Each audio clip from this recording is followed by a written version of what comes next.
మన మధ్యలో ఫస్ట్ ప్రవీణ్ పగడాగాల గారు ఉన్నారు. వారిని ఒక వాక్యంతో ఫస్ట్ స్టార్ట్ చేయాల్సిందిగా కోరుతున్నాం. ప్రవీణ్ పగడాగాల గారు. మన ముందు ఇప్పుడే వచ్చినటువంటి రేవంత్ రెడ్డి గారికి కూడా నేను హృదయపూర్వకంగా కృతజ్ఞతలు, అలాగే సాదర ప్రేమ ఆశీస్సులు, అలాగే దేవుని దీవెనలు కోరుకుంటున్నాను. ఈరోజు సాయంకాలం క్రిస్మస్ సందర్భంగా దేవుని వాక్యములో నుండి కొన్ని విషయాలు మీకు చెప్పాలి అని ఆశపడుతూ ఉన్నాను. యేసుక్రీస్తు ప్రభు పుట్టినప్పుడు సర్వోన్నత స్థలములలో దేవునికి మహిమ మరియు భూమి మీద ప్రజలకు శాంతి సమాధానాలు అన్న మాట వినిపించింది. దేవదూతలు మరియు మానవులు కలిసి సంతోషించినటువంటి ఈ శుభదినం క్రిస్మస్ అనేటటువంటి సందర్భం. ఈరోజు మన దేశంలో ఏ విధంగా అయితే ఒకవైపు మన నాయకులు పోరాడుతున్నట్లుగా మైనారిటీ వర్గాలను ఒక కార్నర్ కు నెట్టేసేటటువంటి రాజకీయాలు నడుస్తూ ఉన్నాయో, అటువంటి రాజకీయాలు, అటువంటి అధికార దాహం ఉన్నటువంటి నేపథ్యంలోనే క్రీస్తు ఈ లోకంలోనికి వచ్చాడు. క్రీస్తు వచ్చినటువంటి ఆ సందర్భాన్ని జ్ఞాపకం చేసుకుంటూ కాంగ్రెస్ పార్టీకి సంబంధించినటువంటి దళిత నాయకులు, క్రైస్తవ నాయకులందరూ కలిసి ఈ దినాన్ని మన అందరి నాయకులతో కలిసి పంచుకోవటాన్ని చాలా సంతోషంగా నేను కూడా భావిస్తున్నాను. హైదరాబాద్ మరియు తెలంగాణ రాష్ట్రంలో ఉన్నటువంటి క్రైస్తవ సమాజం వైపు నుండి మీ అందరికీ కూడా కృతజ్ఞతలు మరియు శుభాకాంక్షలు తెలియజేస్తున్నాను. మానవ పతనానికి మానవులు ఏ విధంగా వారి సొంత మార్గాల్లో దూరం అయిపోయి ఒకరినొకరు ద్వేషించుకుంటున్నారు అన్నది చూసినప్పుడు దేవుడు తన విశ్వాస్యతను చూపించి మన మధ్యకు మానవుడిగా వచ్చాడు. అదే క్రిస్మస్ సందేశం. 100 రోజులు పూర్తి చేసుకున్న తర్వాత రాహుల్ గాంధీ గారు నిన్న మాట్లాడినటువంటి మాటలు నేను కొన్ని విన్నాను. అందులో ఆయన అన్నారు, ఈ పాదయాత్ర భారాన్ని, భయాన్ని, అలాగే బాధను పంచుకుని సాటి సగటు ఆమ్ ఆద్మీతో కలిసి మాట్లాడే మాటలు కాబట్టి ఇవి ప్రజలకు తప్పకుండా చేరతాయి అని చెప్పాడు.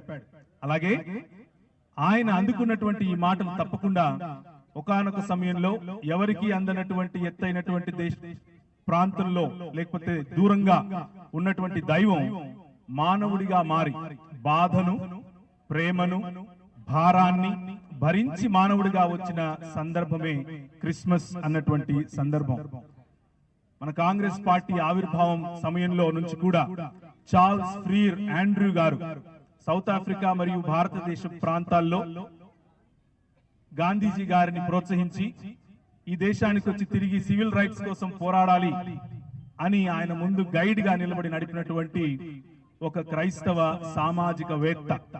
ఆయన కారణంగా గాంధీ గారు వెస్ట్ మినిస్టర్ అబే లో సంపాదించుకున్నటువంటి ఆ క్రైస్తవ భావజాలంతో ఉన్నటువంటి చర్చ, దాని కారణంగా భారతదేశంలో కాంగ్రెస్ పార్టీని బలోపేతం చేయటం, ఆ తర్వాత ఆయన చేపట్టినటువంటి సహాయ నిరాకరణోద్యమం, చోరాచోరీ అనేటువంటి ప్రాంతంలో జరిగిన ఘటనలు, ఈ బాలుడు అనగా క్రిస్మస్ సందర్భంగా పుట్టినటువంటి క్రీస్తు అనే బాలుడి యొక్క దివ్య రాజ్యం, దేవుని రాజ్య స్థాపనలో భారతదేశంలో ఏ విధంగా దేవుని రాజ్య స్థాపన జరుగుతుంది అనగా అదేదో ఒక పొలిటికల్ పవర్ గా కాకుండా సేవ, సమాజోద్ధరణ, సమానత్వం, సౌభ్రాతృత్వం, అందరం కలిసి ఒక మానవ జాతిగా ఒక మానవ స్ఫూర్తితో బ్రతకాలి అన్నటువంటి, ఒక చెంప కొడితే ఇంకొక చెంప చూపించండి అన్నటువంటి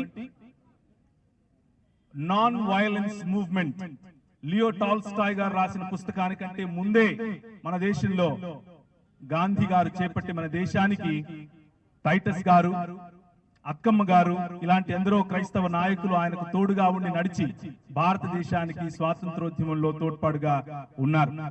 ఇండిగో రెవల్యూషన్ అనేటటువంటి ఉద్యమం బెంగాల్ ప్రాంతంలో జరిగినప్పుడు భూస్వామ్యం అలాగే ధనబలంతో కూడినటువంటి వారి వ్యతిరేకంగా సహాయ నిరాకరణ అన్నటువంటి ఇండిగో రెవల్యూషన్ తరువాత ఆర్సి మజుందార్ గారు రాసినటువంటి పుస్తకం ప్రకారం గాంధీ గారు అదే కాంగ్రెస్ పార్టీలోనికి తీసుకుని వచ్చి బ్రిటిష్ సామ్రాజ్యం కొమ్ములు వంచారు. ఇలా చెప్పుకుంటూ పోతే కాంగ్రెస్ పార్టీలో ఉన్నటువంటి ప్రతి ప్రధాన నాయకుడు, ఈ బాలుడు, ఈ క్రిస్మస్ బాలుడు, ఈయన జీవితం, ఈయన మనుగడ, ఈయన మానవత్వం, ఈయన చూపించినటువంటి ఆశావాదం, దాని ద్వారానే కట్టబడ్డారు, కొట్లాడారు, జయించారు. Non violence. కానీ ఈ రోజు భారతదేశంలో జరుగుతూ ఉన్నటువంటి అనేకమైనటువంటి అంశాలకు వ్యతిరేకంగా ఎవరైనా గొంతు విప్పి కాస్త మాట్లాడుతున్నారు అనంటే అది మన పార్టీ, మన ప్రజలు. నిన్న రేవంత్ అన్న గారు పార్లమెంట్ లో మాట్లాడిన మాటలు నేను విన్నాను. ఫైనాన్స్ మినిస్టర్ కు జవాబు చెబుతూ, నేను శూద్రుణ్ణి కాబట్టి నా హిందీ బాగలేదు అన్నట్లుగా మీరు అన్నారు అంటూ ఆయన చేసిన వ్యాఖ్యలు ఎక్కడో విభజించి పాలించాలి అన్నటువంటి ఆ శక్తులకు సూటైన ధీటైన సమాధానం అనిపించింది, అలా వినిపించింది కూడా. దానికి కారణం సమానత్వం అన్నటువంటి భావజాలం. అంబేద్కర్ గారు రాసినటువంటి సమానత్వం, అంబేద్కర్ గారికి చూపించినటువంటి సమానత్వం, గాంధీ గారికి అర్థమైనటువంటి సమానత్వం ఈ రోజు విభజన పాలకులకు అర్థమయ్యేలా పార్లమెంటులో గళమెత్తి మాట్లాడిన మన నాయకులకు కూడా కృతజ్ఞతలు తెలియజేస్తున్నాను. అదే నిజమైన క్రిస్మస్ సందేశం. మానవుని పతన స్థితిలో దేవుడు మానవుడిగా మారి మానవులందరినీ అటువంటి ఉన్నతమైన స్థితిలోనికి, అనగా ఐక్యత, అనగా సమానత్వం, అనగా వనరుల వికేంద్రీకరణ వంటి ఆలోచనలతో నింపినటువంటి ఆ మహా యజ్ఞమే క్రిస్మస్ సంబరాలు. ఆఖరి మాట చెప్పి నేను ముగిస్తాను. ఈనాడు రాహుల్ గాంధీ గారు చేస్తున్న పాదయాత్ర అయినా, ఆనాడు మన దివంగత నేత వైఎస్ రాజశేఖర్ రెడ్డి గారు, కాంగ్రెస్ ముద్దుబిడ్డ, ఆయన చేసినటువంటి పాదయాత్ర అయినా, ఒకవైపు చదువు, ఇంకొక వైపు వైద్యం, విద్య, వైద్యం మరియు కుటుంబం అన్నటువంటి నినాదంతో ఏ విధంగా అయితే ముందుకొచ్చిందో, భారము, బాధ మరియు సామాన్యమైన మానవుడికి చేరుకునేటటువంటి మాటలు, ఈ మాటలతో పాదయాత్ర నడిచిందో, అటువంటి యజ్ఞాన్ని మన తెలంగాణ రాష్ట్రంలో ఈ క్రిస్మస్ సందర్భాలతో, లేకపోతే ఈ క్రిస్మస్ సందర్భంలో మైనారిటీలను ఒకవైపు తోసివేస్తున్న సందర్భంలో, హక్కులను కాలరాజేస్తున్న సందర్భంలో, ఏమాత్రము కొంచెము జాగా వదిలినా కానీ ఇది నాది అని ఆక్యుపై చేసే సందర్భంలో మన నాయకులు, మనవారు గళమెత్తి కదం తొక్కి ముందు నిలబడి, అటు సిఏఏ ఎన్ఆర్సి సందర్భంలో అయినా సరే, లేకపోతే ఇంక ఎటువంటి సందర్భంలో రీసెంట్ గా వచ్చినటువంటి సందర్భంలో అయినా సరే, మన నాయకులు ముందుండటానికి చాలా గర్విస్తున్నాను, చాలా సంతోషిస్తున్నాను.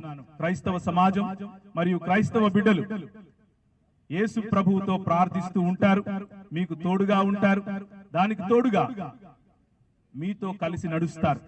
ఇంతవరకు ఏదైనా ఏ సమాజమైనా మిమ్మల్ని వెంట విడవకుండా వెంబడించింది అని అంటే అది క్రీస్తు బిడ్డలే. ఆ విషయాన్ని జ్ఞాపకం ఉంచుకొని వారికి తగినటువంటి ఆలోచన, వారికి తగినటువంటి సర్వ మానవ సౌభ్రాతృత్వం అనేటటువంటి ఆలోచనలతో మనం అందరం ముందుకెళ్లేట్లుగా ఈ క్రిస్మస్ సంబరాలు మనకు ఆశీర్వాదములను, నిండైనటువంటి మెండైనటువంటి దీవెనలను ఇచ్చునుగాక. ఒక చిన్న ప్రార్థన చేసి ముగిస్తాను. తలలు వంచినట్లయితే ప్రార్థిద్దాం. కృపగలిగిన తండ్రి, మా పార్టీ ఆవిర్భావం మొదలుకొని ఇప్పటి వరకు కూడా పేద, బడుగు, బలహీన వర్గాలకు పనిచేస్తున్నటువంటి ఈ ప్లాట్ఫామ్ ను ఆశీర్వదించండి. గళాన్ని మరింత ఉధృతం చేయటానికి, మరింత బలోపేతంగా విశ్వవ్యాప్తంగా వినిపించటానికి, విభజించి పాలించే మనస్తత్వం నుంచి దూరంగా ఐక్యత, సమైక్యత అనేటటువంటి, అందరికీ వనరులు విస్తరింపచేయాలి అనేటటువంటి ఆశాభావంతో ముందుకెళ్తున్నటువంటి మా నాయకులను ఆశీర్వదించండి.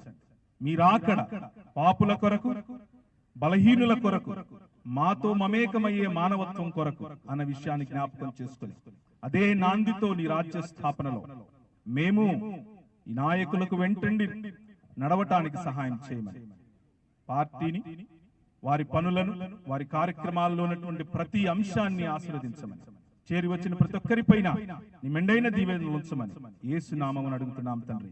ఆమేన్. థాంక్యూ.